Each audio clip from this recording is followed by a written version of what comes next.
When it comes to reaching your goals, people give plenty suggestions about how to form your goal, how to create them, how to name them. And I'm sure you've heard all those strategies. First of all, you must have a goal. If you don't know where you're going nowhere. Your goal should also be smart. You should be reaching for your goal every day.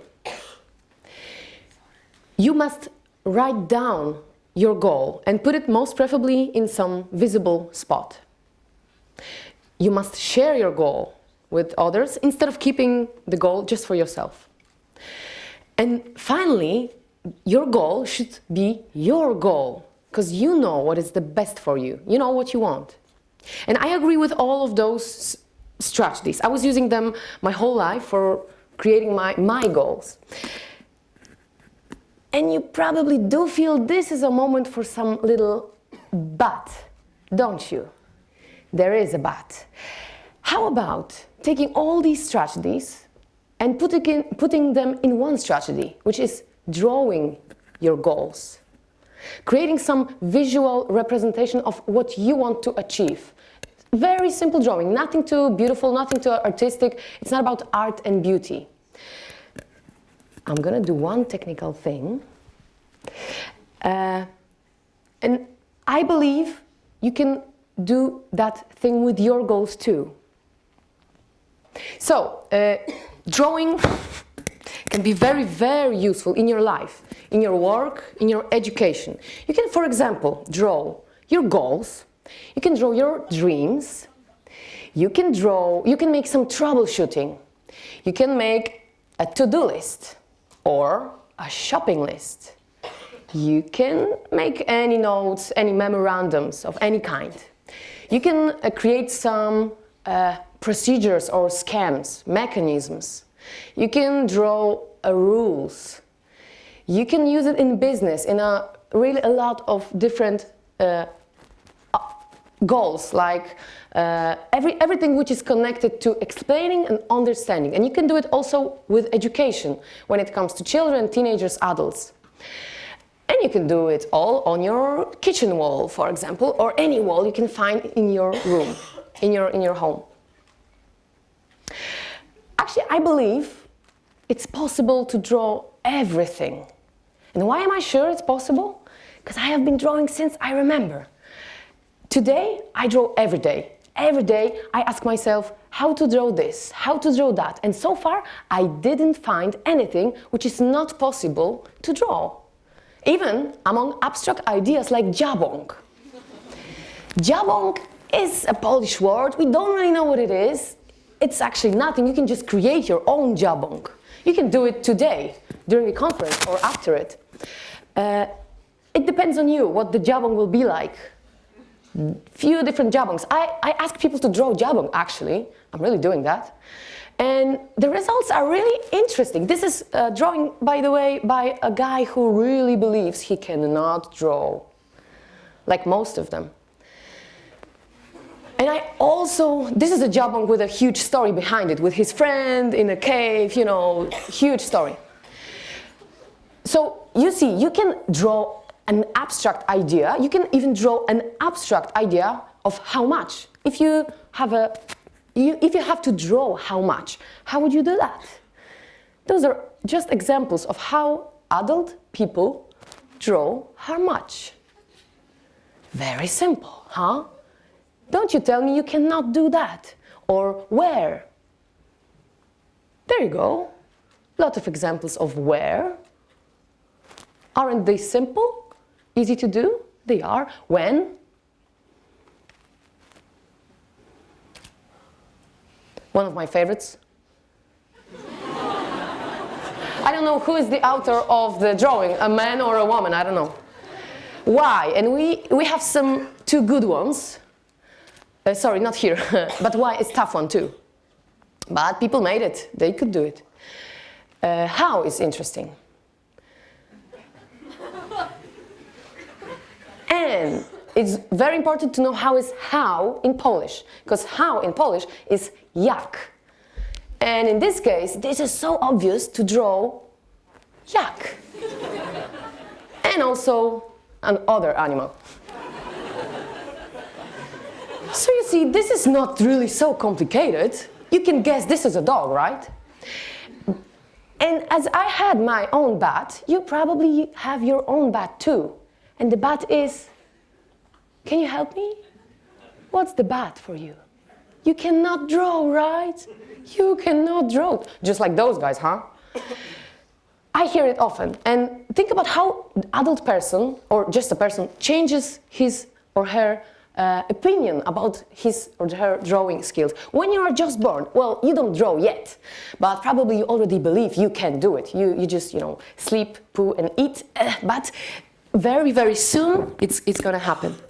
So when you go to the kindergarten, you are losing your microphone, but you are believing that you can draw, and you are actually the only social group that really believes they can draw.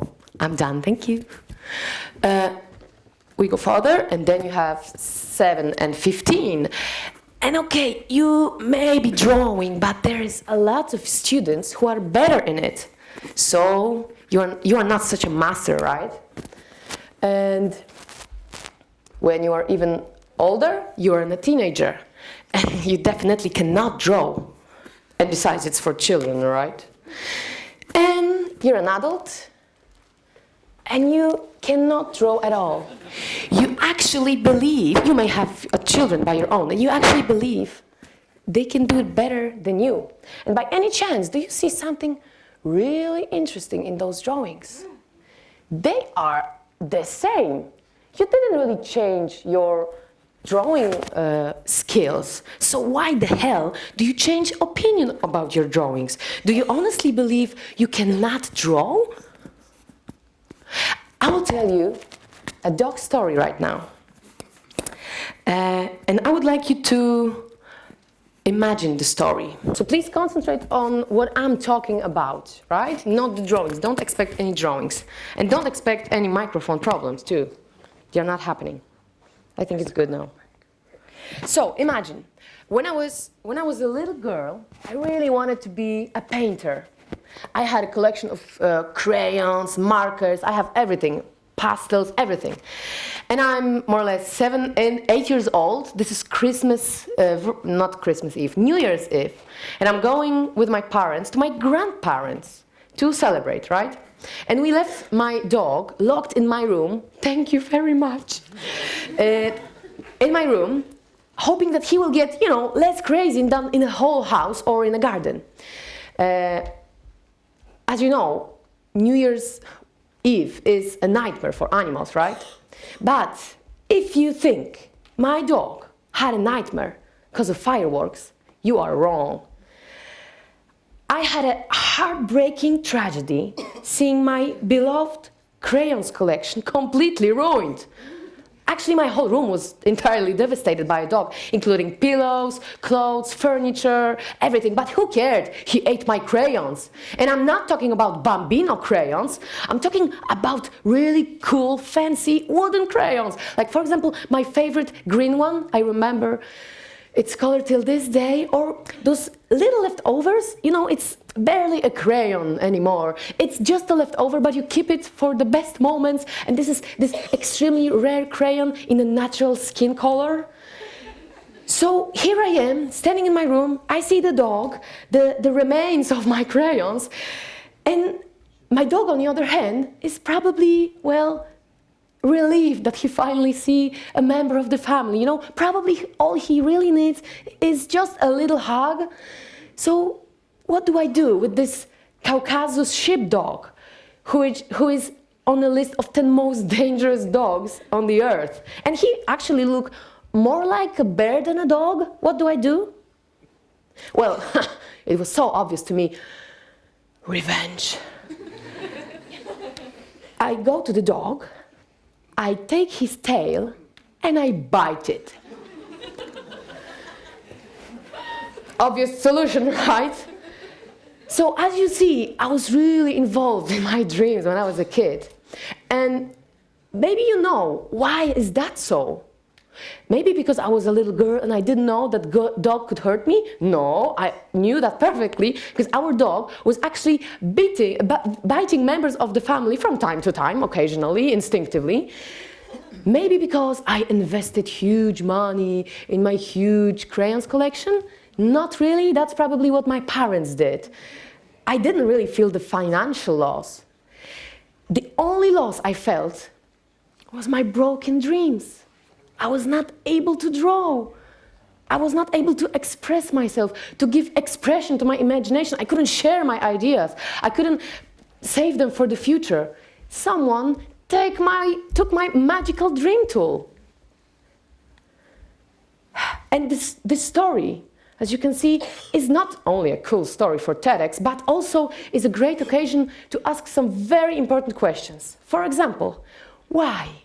Why we are able to fight for our dreams and fight, even risking our health or life for our dreams. And we don't do it when we get older, when we are adults. Why? We postpone our plans, quitting our job, changing something in our life. Why? You know why? Maybe because we don't use crayons anymore. Someone ate our crayons. Some really bad dog. He ate them, took them, or he just told them that we are too old to use them. And instead, we were given a very sad black or blue ball pen. Or even worse, a fountain pen. And by the way, why pen? Why not pencil with eraser? Like we cannot change our mind, change our opinion, change our plans? Why we are not allowed to use colors, to use crayons when we are adults? Like we lost our color seeing with age all of a sudden? I don't understand that. Drawing, for me, it's a kind of magic. You can create wherever you want, and it can help you in your dreams, in your goals. When you draw, you commit. Few things are engaged in drawing. First of all, your brain, and especially its creative part. And it's very good, because adults, they don't really have an occasion to be creative in their lives. Imagination, or rainbow punk. Imagination. When you draw, you first have to have a realistic picture in your mind, and then you have to convert it to a drawing. Emotions, positive emotions. Usually people laugh on their own drawings, and it's good because positiveness, humor, they are very good, very important in learning, in motivation. Senses, imagine that. You are drawing a lovely smelling cake, your favorite one. I don't know what is your favorite cake, maybe cheesecake, maybe apple pie, I don't know. My favorite cake is brownies. So imagine you are drawing brownies, or whatever cake you like. And you actually feel the smell in your nose, in your brain. And you have to draw the smell. How to do that? Involvement. Drawing is extremely involving, extremely engaging, especially adults. When they have crayons, they get crazy, you know? Like, terrible. And guys with suits, really. And if you know sunk cost fallacy by Kahneman and Tversky, this is a situation where you already invested some time or money or whatever, and you kind of maybe not feel the investment anymore, but you do it because you already invested. So in this case, gosh, I spent 1 hour on drawing and I created such a huge masterpiece. That would be a shame not to reach my goal after that, huh? Motivation. And this is another psychological thing, commitment and consistency. This is one of Cialdini's 6 key principles in influence. We want to be committed in our life. We want to be consistent. We want to be consequent in what we are doing.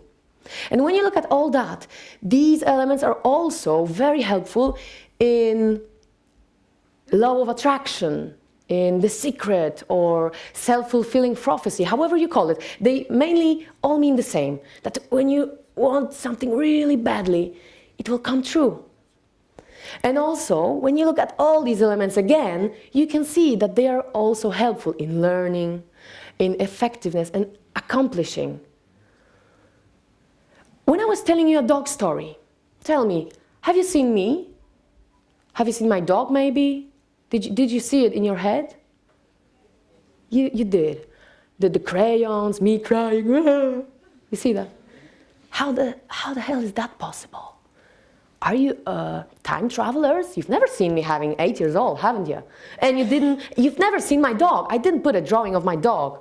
How did you do that?